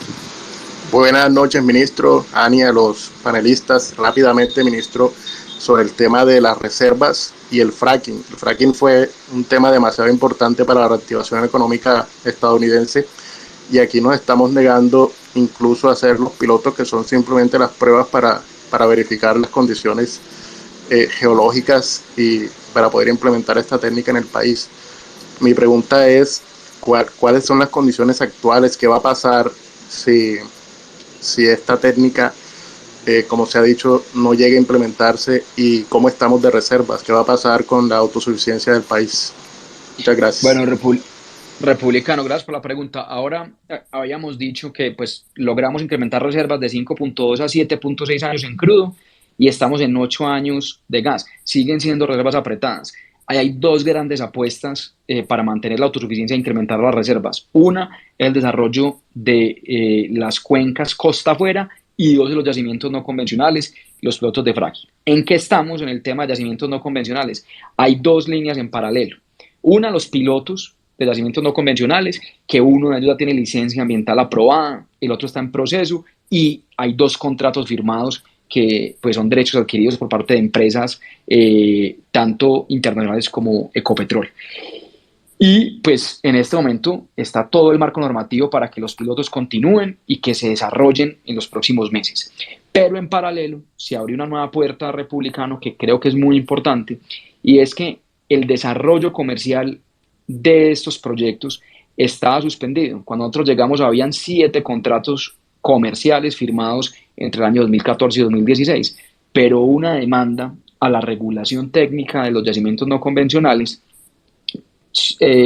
hizo que el Consejo de Estado emitiera unas medidas cautelares y suspendiera temporalmente esa regulación. Pero hace 2 semanas el Consejo de Estado, después de 2 años, emitió un fallo ya en firme, fallo de fondo, y el Consejo de Estado volvió a reivindicar la legalidad del decreto y la resolución que regulan la producción de yacimientos no convencionales. O sea que esos 7 contratos que estaban suspendidos, se les está levantando la suspensión y ahora podrían arrancar el proceso de licenciamiento ambiental, y esa es otra avenida. Entonces, cualquier decisión que se tome de republicano, bien sea con pilotos, con el desarrollo comercial, pues hay que tener en cuenta que hay 2 contratos de pilotos firmados y hay 7 contratos adicionales para desarrollo comercial también firmados, todos en la cuenca del Valle Medio del Magdalena y César Ranchería, con empresas internacionales que incluyen a Drummond, que incluyen a Parex, que incluyen a Ecopetrol y a Exxon en el caso de los pilotos. Bueno, ministro, sabemos que se tiene que ir, no le robamos más tiempo, le agradecemos muchísimo su presencia hoy, ha sido una charla muy interesante, sobre todo para los que no sabemos de este tema y aprendimos un montón. Muchas gracias. No, Daniel, a ustedes muchísimas gracias, les ofrezco nuevamente disculpas por haber llegado tarde y por tenerme que ir, pero disfruté mucho aquí esta horita de conversar con ustedes y espero que haya sido muy útil y pues seguir haciendo pedagogía de la importancia del sector de energía, del sector de hidrocarburos, del sector de minería para el país, desde el punto de vista económico, de desarrollo, de cierre de brechas. Creo que este sector va a seguir siendo fundamental en los próximos 20 o 30 años. Ministro, está en su casa, cuente con el tablazo siempre. Generalmente, como le comentábamos, los miércoles a las 7 de la noche nos reunimos todas las semanas. Bienvenido siempre. Muchísimas gracias, Daniel. De pronto podemos hacer después uno de minería, que también es un tema crítico para el país. Sería espectacular. Usted Y nos hacemos dice... uno de fútbol también, sí, que el ministro, hacemos uno de fútbol también para que Ay, sí, tú quieres hablar del Nacional, obviamente. Oiga, Juan, los atendemos a todos en fútbol sin problema. Atendemos a todos, sí, señor. Ministro, muchísimas gracias por acompañarnos. Bueno, no, a ustedes mil gracias, Ani, Daniel, Juan, Diana, un placer haber estado con ustedes. Gracias, ministro. Mucha suerte. Bueno. No, excelente. Conclusiones, Diana. ¿Cómo la viste? Sí, no, en efecto, su rol destacado durante estos 4 años en el ministerio, desde el inicio de María Fernanda Suárez, él como viceministro, es evidente y el liderazgo pues regional, inclusive mundial, me lo mencionó él también, reconocido a Colombia en materia de transición energética. Excelente. Yo creo que es uno de los ministros, digamos, sobresalientes, ¿no? Dentro de este gobierno saliente. Y se ha mencionado en varias redes, en varios periódicos, lo he visto también, en revistas, etcétera. Lo veo a él muy fuerte. No han sonado nombres, seguramente no es tan fácil reemplazarlo. Esperemos a ver, no quiso comprometerse no con el nombre de nadie. Y pues la propuesta de que continúe no suena mal, pero seguramente pues ya veremos. Muy bien, y pues me pareció como que se fue contento y sí, hay un reconocimiento, yo veo, hay un reconocimiento general frente a su labor en todos los sectores, me parece a mí.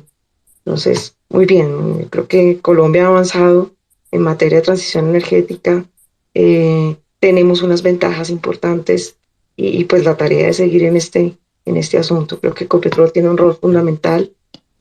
Yo veo que él menciona el tema de los pilotos como importante, hay contratos firmados, hay una responsabilidad detrás contractual con compañías extranjeras, y Colombia ha sido en efecto vista como un país que es, digamos, responsable frente a los acuerdos contractuales, a su estabilidad jurídica, y por eso siempre Colombia ha sido un país de inversión petrolera que ha venido evolucionando. Yo esperaría que eso sea bien, digamos, revisado, ojalá por el gobierno entrante. Entonces, nos quedan esos puntos. Faltó hablar de la minería, como él lo dijo, ya hay un espacio ahí abierto. Ani, que ha traído el tema. Sí, ese tema me parece importantísimo. Diana, hay unas personas que se quedaron sin poder preguntar, entonces queríamos saber si te puedes quedar con nosotros un ratico para ver si de pronto tú nos puedes ayudar a responder las preguntas que ellos tienen, y después cuando esas 3 personas hablen, abrimos un despacho, que también eres bienvenida, obviamente. Entonces te agradeceríamos que te quedaras con nosotros un ratico para poder evacuar esas preguntas. Juan y Juan. Gracias, Diana. Seguía César T. César Torres. Sí, buenas noches. Mi nombre es César Torres. Desafortunadamente se me fue el ministro porque mi pregunta era un poquito más fuera del contexto del trabajo que ha hecho, pero seguramente él tiene una respuesta para eso. Y es el desarrollo futuro en innovación en generación de energía.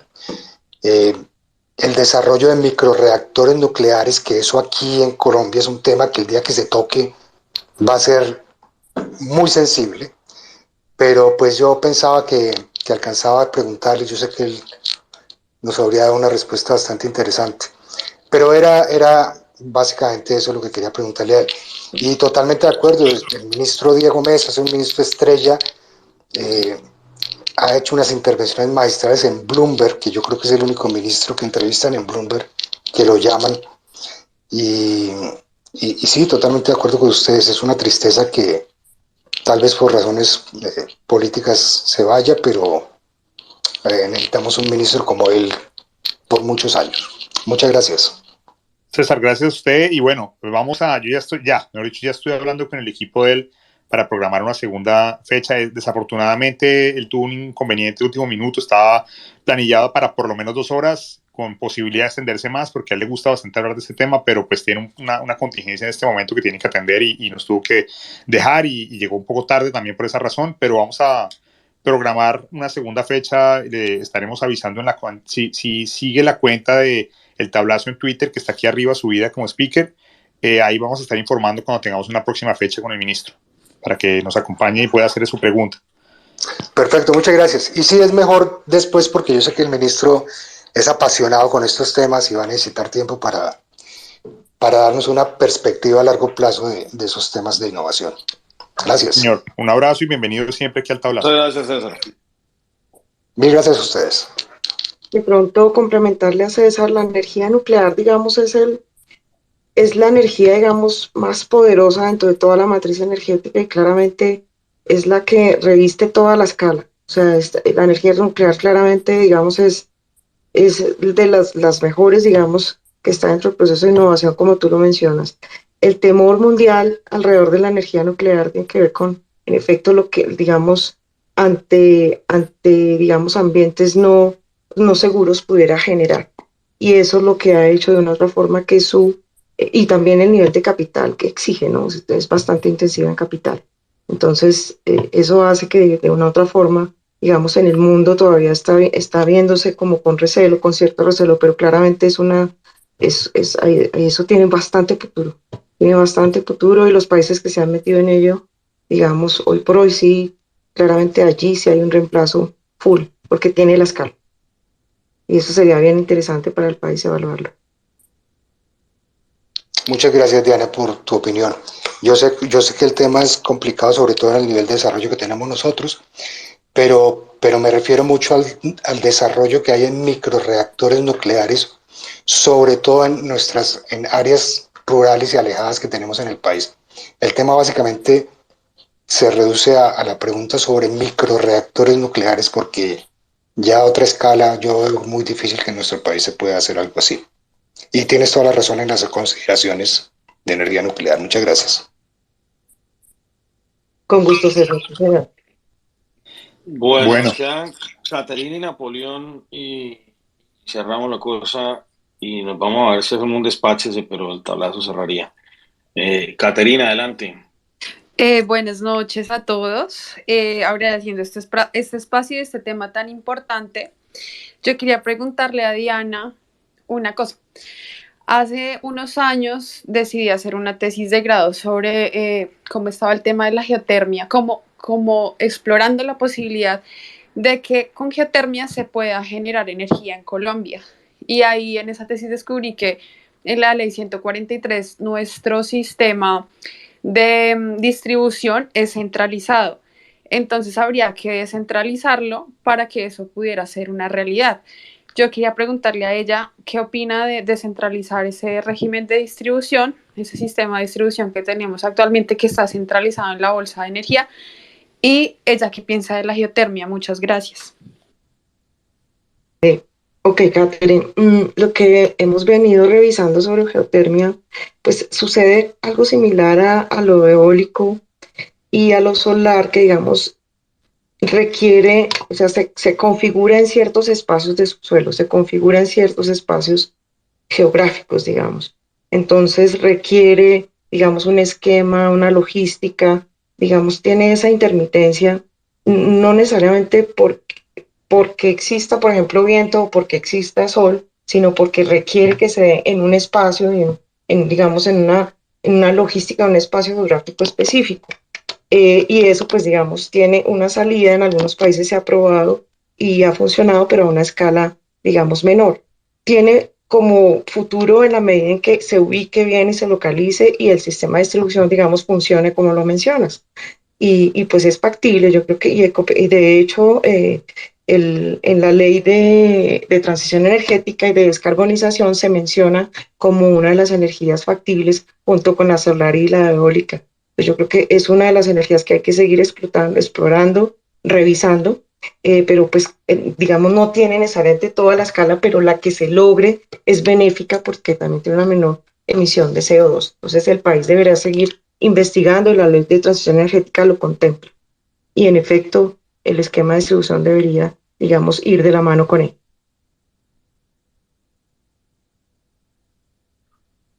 Gracias, Diana. La última pregunta, Napoleón.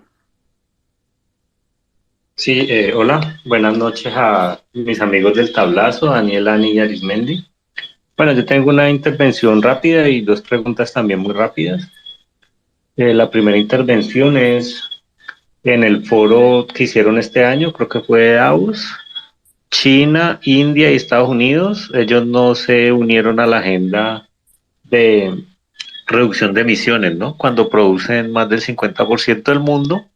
Y no más esta semana Canadá anunció que a ellos les queda muy difícil cumplir las metas de 2030 y 2050 y que se las van a replantear.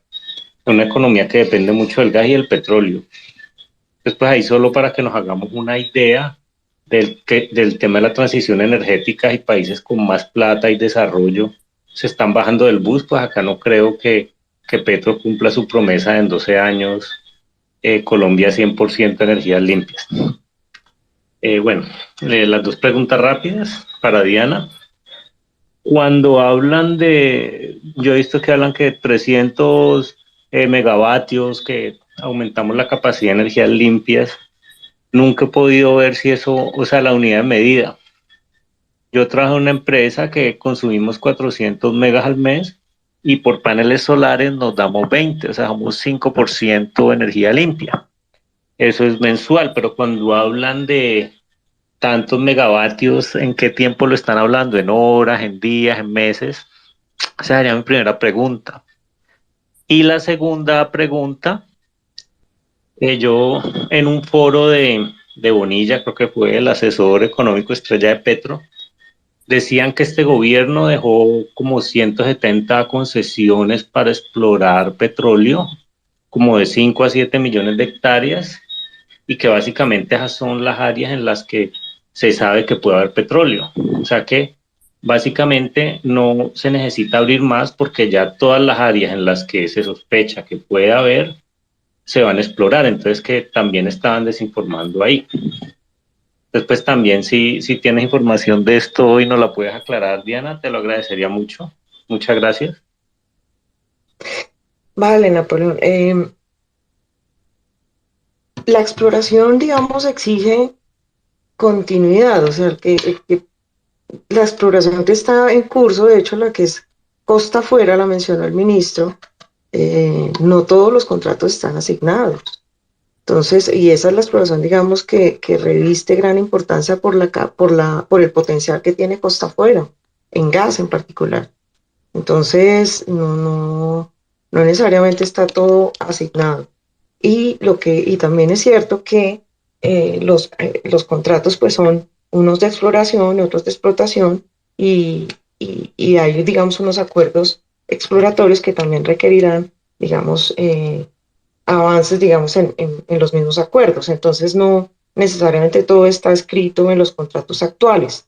Entonces, no, y la exploración no es un ejercicio que uno firme los contratos y con eso ya tú tienes para el resto del país. Porque la exploración, fíjate que tiene la probabilidad de tener un éxito del 100%, entre el 15 y el 25% del 100% que se explore. O sea, la probabilidad de éxito es solamente del 25%. Tú no, donde exploras, tú no encuentras siempre. Tú tienes, y eso es un estándar mundial, que más o menos la probabilidad de éxito de todo lo que explores, si tú perforas un pozo exploratorio, ese pozo tiene la probabilidad que sea el 25% máximo de que sea exitoso. Entonces no es suficiente, digamos, en este negocio que la exploración, digamos, se limite a los contratos actuales, porque es un ejercicio que tiene que seguir y seguir y seguir, y adicional a ello, lo que es costa afuera todavía no está asignado 100%, y ahí hay bastante potencial. Entonces, y en la campaña Petro, en su programa, indica que no solamente el fracking, sino también todo el ejercicio costa afuera se suspenda. Y como decía el ministro, hay 2 pozos, hoy es la primera vez que estamos perforando costa afuera, tenemos 2 pozos en camino. Y no continuar con ese ejercicio, pues sería, digamos, desperdiciar un recurso que tenemos allí, pensado, visto. Pero como te digo, no es un tema sencillo, las probabilidades de éxito, obviamente a mayor riesgo, mayor rentabilidad, el negocio petrolero claramente genera las rentabilidades del caso, para que esa probabilidad de éxito del 25 se compense en el proceso de producción y explotación. Pero claramente hay que seguir explorando para que pueda eso resultar. Y frente a las unidades que preguntas, no sé si no la tengo tan clara, estaba viendo aquí el programa que ellos tienen. Tú dices en qué unidades será, que como que no me dan los números, pero aquí estoy viendo que ellos mencionan, no dicen la unidad de fondo, pero usualmente son megavatios o gigavatios hora, no son semanales ni mensuales, ni anuales, sino usualmente se hace, digamos, una mención sobre las unidades en gigavatios hora o megavatio hora. Eso es, no tengo aquí el dato exacto que tú me estás diciendo, pero pues te menciono el estándar más o menos, ese tipo. Pero haber resuelto la inquietud, obviamente nos hace falta nuestro ministro, pero pues aquí tratamos de aportar. No, Diana, muchas gracias, porque si no hubieras estado tú, mi respuesta era pilas en el Jagger para el conejito. Ok, yo me río. Sí, menos mal estabas tú. Bueno, Diana, te queremos dar las gracias por habernos acompañado hoy. Vamos a cerrar el tablazo ya. Muchas gracias a todos. Lastimosamente, pues no pudimos tener al ministro todo el tiempo que quisimos, pero lo vamos a tener otra vez, como ya Daniel les contó, a hablar un poco más del tema de minas y a mirar otras cositas. Por ahora, obviamente el miércoles tenemos tablazo y ahí estaremos con muchos temas, muchas cosas interesantes. Y pues muchas gracias por acompañarnos hoy. Creo que vamos a armar un desorden de un ratico por ahí en un despáchese, pero obvio. vamos a cerrar ya. Sí. Bueno, entonces... Vamos a cerrar ya. Entonces, Ani va a abrir un despáchese. Yo lo voy a abrir. Para los que Listo. quieran ir a parrandear allá al despáchese. Ahí estaremos echando cháchara un rato y más relajados, como saben.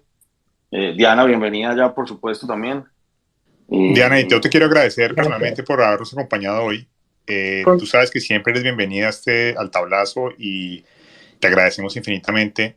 Como te comenté, apenas sepamos, bueno, siempre que haya un tema energético, te pediremos auxilio para que nos lances un salvavidas.